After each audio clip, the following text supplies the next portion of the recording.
Hi there, I'm Ruth Watson and I am the founder and CEO of Ecological UK, which is a social enterprise concerned with eco education and sustainable retail, predominantly across Teesside.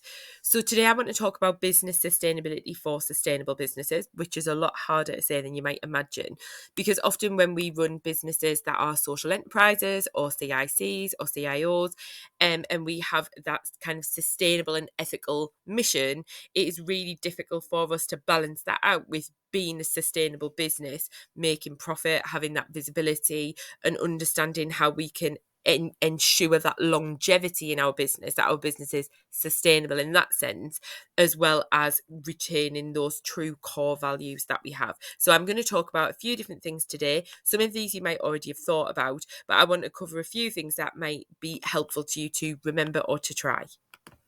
So, just to give you a little bit of background, before I ran the business, my background, I started off in education and then moved into the charity sector in a business development and management kind of role. So, I understand really well the challenges that charities and community organisations face in terms of trying to be sustainable in terms of attracting funding and keeping a network and make sure they're part of a network, and also the visibility needed. So I think obviously we know we need money, but it's about how we can attract and retain money to make sure that we're financially secure going forward so that we can continue to do the good work that we want to do. Having a network, and by that I don't just mean networking, which I know sometimes is seen as a bit of a nice to have, but actually having a network of people locally but also potentially nationally where they might be able to offer you support in other ways. So support for yourself in terms of your well-being and your mental health and resilience and all of those kinds of things in the market, but also people around you who might be able to offer you quid pro quo or pro bono support. So, for example, they might be a lawyer, or they might have financial services, or they might have marketing services where they can't necessarily give you money, but they could give you some advice or support or do some of that work for you. It might be another charity or another CIC or community organisation where they might have, for example, premises or volunteers, and you can work together to make your workload a little bit easier by just having a really good network. But also, if you have a good local network or you're part of a national network like you are, you will stay abreast of any changes, what's going on nationally in terms of government agenda and all of those things. So it just can really help you out to have a solid network.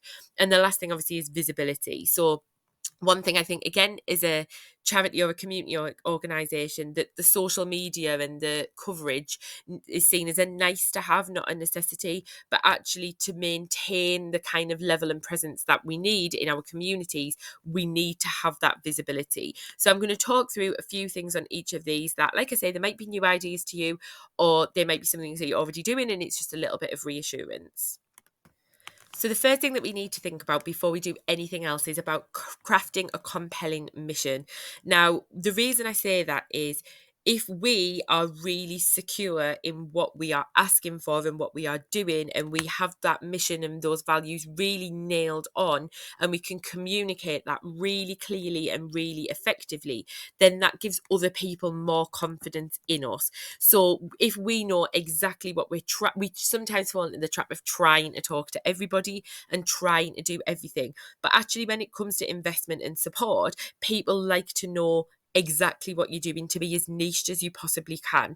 So in business, we often talk about the rule of three, having three things that are your key purpose and key missions that you can almost create as business pillars.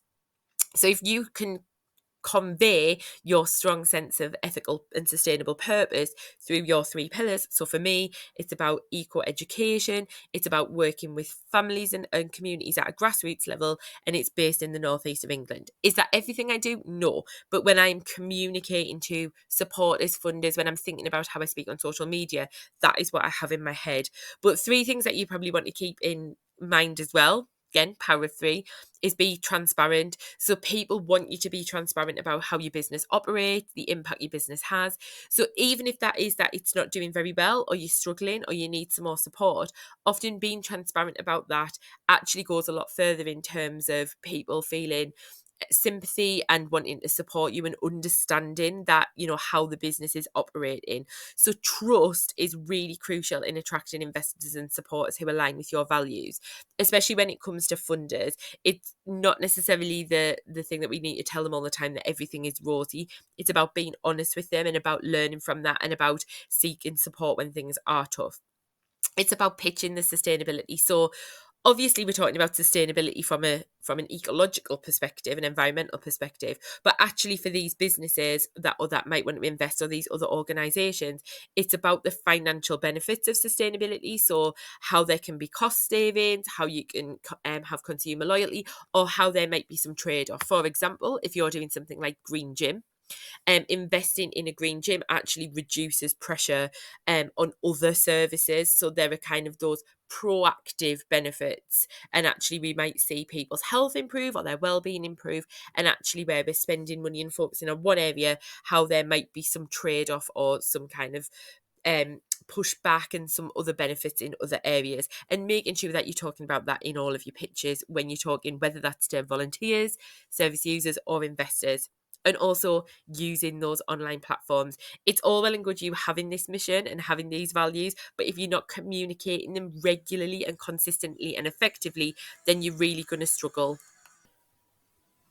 So once you've done that, then you obviously can have a real business case in terms of, you can have a business plan that is really clear about what your mission and your values are, but also we need to treat this like a business.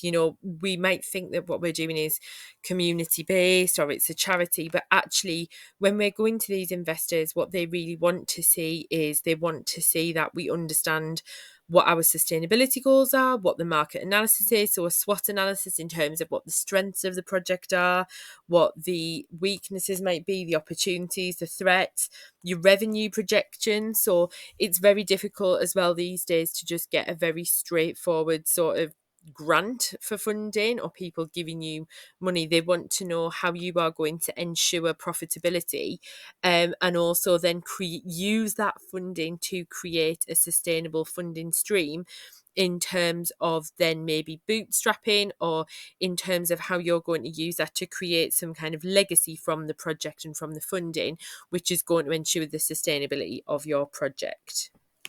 So then what you want to do is you want to look for impact investors. So you want to look for people who maybe already have an interest or in what you're doing, or their business aligns with the environmental and social action that you're wanting to achieve with your project. Or it might be you've done a little bit of research and actually it's not something that they are currently doing already, but it's something that would really help them hit their corporate social responsibilities, or it's something that they're looking to branch out into. So a good way to do that, if you're going to be approaching some of these investors, is to have a look, like I said, have a look on their website or on their LinkedIn or whatever, get a feel for them. They should have their value statements and stuff on their websites for you to be able to read, their mission statements, their corporate social responsibility. So have a look and get a flavour and a feel of what they're about, because then when you go into that conversation, you can show that you've done your bit of research for a start, but also you might then want to be able to have an honest conversation with them about what their vision is and what they might be looking to invest in or fund.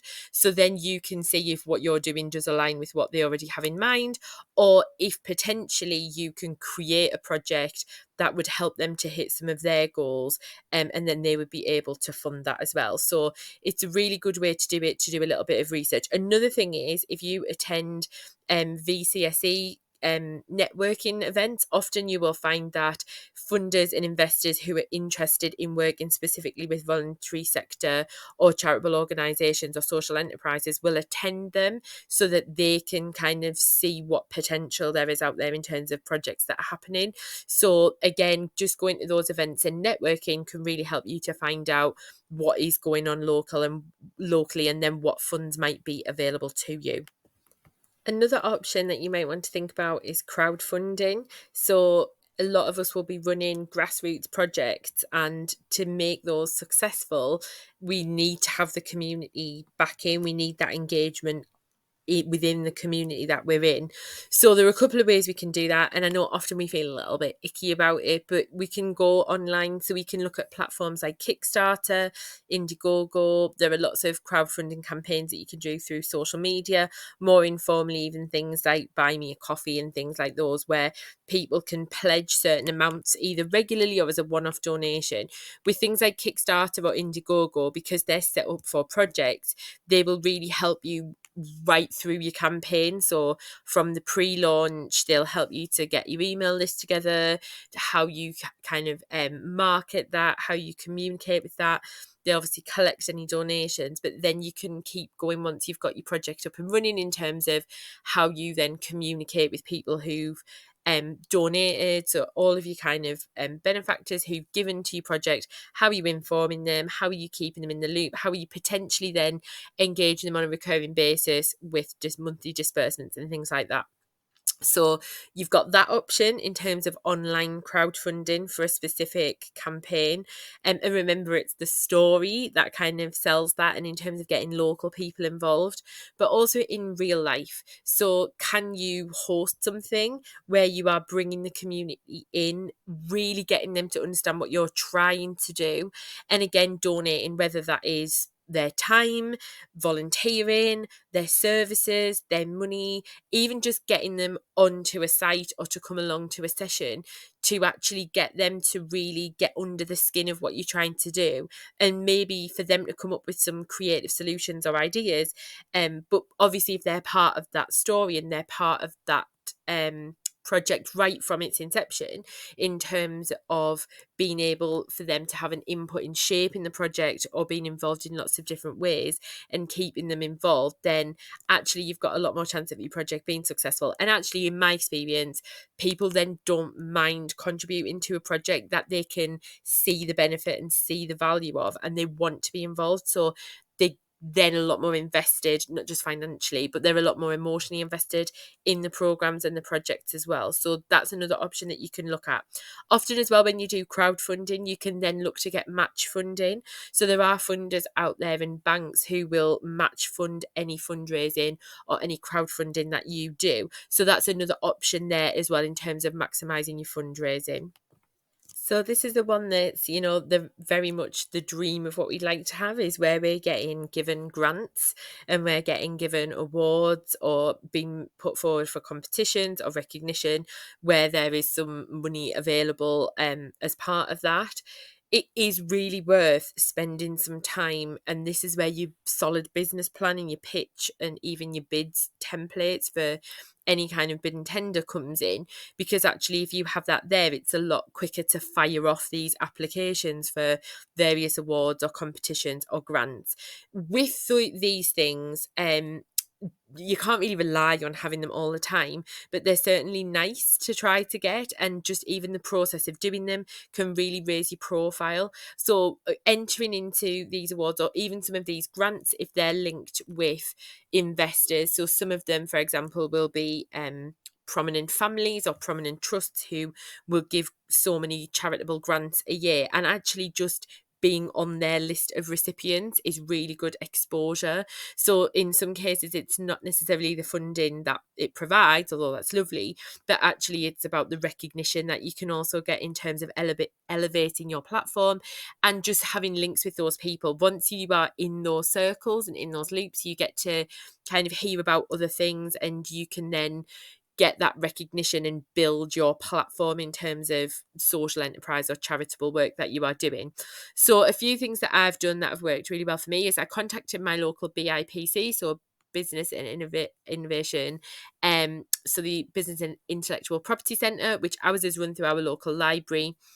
I know South Tyneside is run through the library as well, so you can go and you can work with them. They will be able to help you with all kinds of things around setting up a business. So whether that is doing your CIC applications and helping you through that if you haven't done that, or what kind of business structure you need, or how you need to legally kind of have things in place, any kind of policies and procedures. They can also signpost you to other support that might be available from experts. So, for example, they might be able to signpost you if you needed some legal support or some support with social media training. So they have access to other kind of, I don't know, like a catalogue of training and experts locally. And they can also help you to investigate government grants and subsidies. They might know of projects that and programs specifically and funding that is supporting specifically ethical and sustainable practices. So, for example, they help me to look specifically for things around clean energy or agriculture. If your business is sitting also within the well-being sector, there might be things there around mental health or certain demographics of people that you're working with, and they'll be able to help you to filter those. So another thing that you might want to do is link in with your local VCSE network as well. So again, in Teesside, we have Catalyst, who support a lot of VCSEs. They hold networking events. They send out regular emails with different funds and grants that are available. They will link in with things that are in the news or that are going on in government that might help people to add to their bids, or certain statistics that it's useful to have to add into when you are doing proposals and things like that. So these things are great because they can help you to kind of sift through that and filter through that, in terms of being really impactful in terms of what you apply for, how you apply for it, what's out there. And they can also help you to get onto Grant Finder and things. So if you aren't on Grant Finder, you can use that and you can run keyword search terms or geographical terms to find out what's available in your area, what demographics in terms of maybe gender or age or geography. And then that can also help you to shape your project. If you're still in the stages of pulling your project together, it can help you to know what kind of the buzzwords or the buzz terms are at the moment in terms of what grants and funding is available. So some of that does sit behind a paywall, but things like your BIPC or VCSE network, they will be able to do that for you or to support you to do that. Now, again, when it comes to sustainability certifications, it might feel like I don't really have time to do that, or it's a nice to have, not a necessity. But often obtaining these recognised marks, seals of approval, can really help when you are then going to corporates or investors or funders to demonstrate your commitment and the gravity of what you're doing in terms of really wanting to make a commitment to ethical practices. So there are lots out there that you probably already know of in terms of, fair trade and fair tax, living wage employer, all of these kinds of things. But also you've got things like B Corp certification, and then you've got the ethical move. So the ethical move is something that is free to sign up to, and it's a pledge that you make that basically covers a lot of ethics in terms of diversity, accessibility, and also ethical practices in terms of sustainability as well. So there are a couple that you might want to look into. Again, it just strengthens what you do. It gives you a little bit more credibility maybe in terms of going to some of these platforms or these big investors to just say, we've actually committed the time to do this properly and to invest in this and to proudly have that mark on everything that you do. I have said this before and I'll say it again. Network is everything. You have to be social when you are doing any kind of social based work, whether that's a social enterprise or a charity. When you are working at a grassroots level, you have to be social. So you have to have a network of people around you. If not, working in the VCSE space can be a very lonely, very challenging place. So not only does it give you support in terms of your well-being, but actually linking in with like-minded organizations can actually work really well for everybody. So it might be, for example, that they have space and you have clients, or it might be that they have volunteers and you have funding. It might be that people move around and they can link you in with certain organizations or funders. They might have funding that they can no longer use because of the demographic. So linking in with other organizations is really a really positive thing to do. It only strengthens everyone's offer. It has to be community over competition. And when you're working at a grassroots level, when you work within the community, it can be really easy to fall into this like grasping for money and very divisive, but actually everybody needs to work together to benefit the community. And it's only going to work if everybody does work with the same kind of ethos and ethics. So working with other organizations, creating a network where you support each other. And again, because the workload is heavy, you can kind of split it between you to like pass news on or information on. And that is really invaluable. But also connect with experts. So build a network of experts, whether that's locally or nationally. That kind of not only the peer support but the expert support, like kind of top down. So by connecting with and following industry experts, you're going to be able to stay up to date with trends, opportunities, coaching, mentoring, all of these kinds of things that can be really useful if you're trying to be a sustainable leader. And then obviously you can then disseminate that within your own organization or the community, and also build a network of partners. So local businesses, local influential people, your local council, your local MPs, basically anybody in your area who potentially could provide any kind of support, from, just shouting you out, linking you in with somebody, giving you a warm introduction, providing mentorship, providing advice, quid pro quo advice, pro bono advice, depending on what their situation is, or maybe financial support. Without having these people around you, from a peer support level to a sort of influencer, if you want to use that word, level, it's going to be really difficult for you to kind of stand solo and try to do everything on your own shoulders. So absolutely build your network where you can. Which brings me neatly onto CSR, or corporate social responsibility. So most businesses these days, if not all, have a CSR commitment, which you can usually find on their website. So you can look at what they want to do in terms of achieving their corporate social responsibility, and then linking with them to help them achieve that. And it's very much you are helping them to achieve something that they need to do. So actually, rather than you going with your begging bowl and it's what can you take from them, it's what can you do for them. So I have worked with I've just picked four that I've worked with: British Land, Barclays Bank, Teesside University, and Believe Housing. So in various situations here, I have had funding from these people.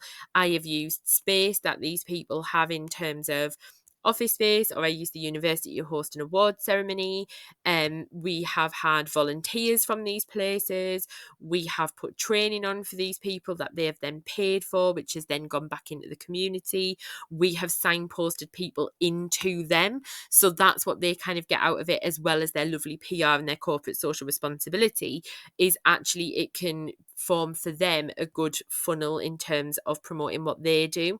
So actually we have been able to get, a really regular stream of volunteers, funding, merchandise, space, promo, lots and lots of opportunities that these people have, that they are desperate to fulfill these. They're desperate to give their staff volunteering opportunities. They are desperate to use this funding. In the case of things like Believe Housing or Teesside University, they really have a commitment to want to put back into the community.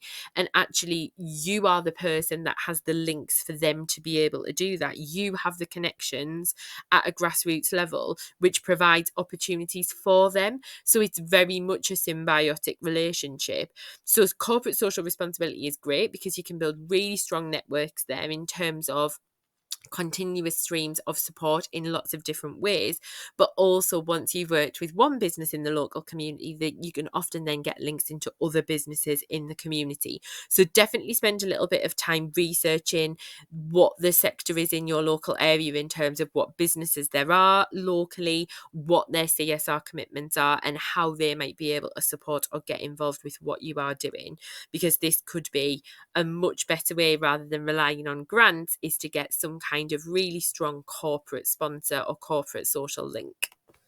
What I will say about all of the things that I've spoken about, whether that's grants, whether that is going to investors and pitching for investment from private investors, whether that's trying to tap into corporate social responsibility programs, whether that is crowdfunding, it is really important, which I'm sure you already know, when you are doing community work at a grassroots level, is your impact metrics. So when we go back to those core values and that business plan, we need to be able to prove that we have done and can do what we said we were going to do in our bid or in our business plan or in our proposal.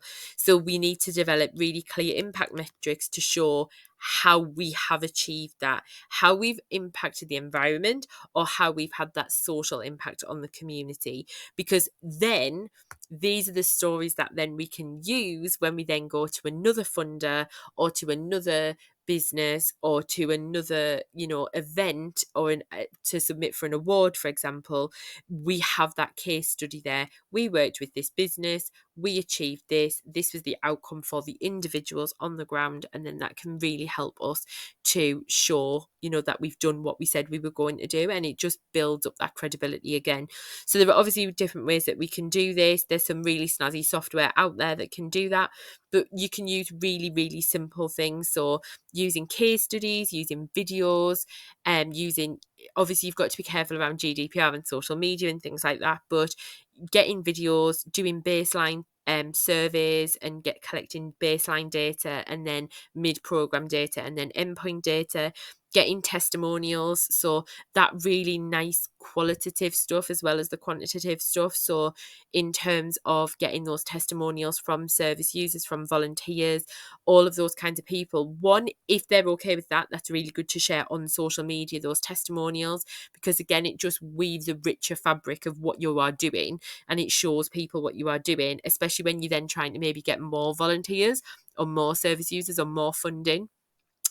So make sure you are getting those case studies, make sure you are using those testimonials appropriately, make sure you are collating those surveys and that data regularly. So I think sometimes we can do the baseline data and then forget to do the follow-up, or we wait until the end and then we do the outcome, but then we haven't done the sort of front loading, so we don't necessarily have a full picture on the data.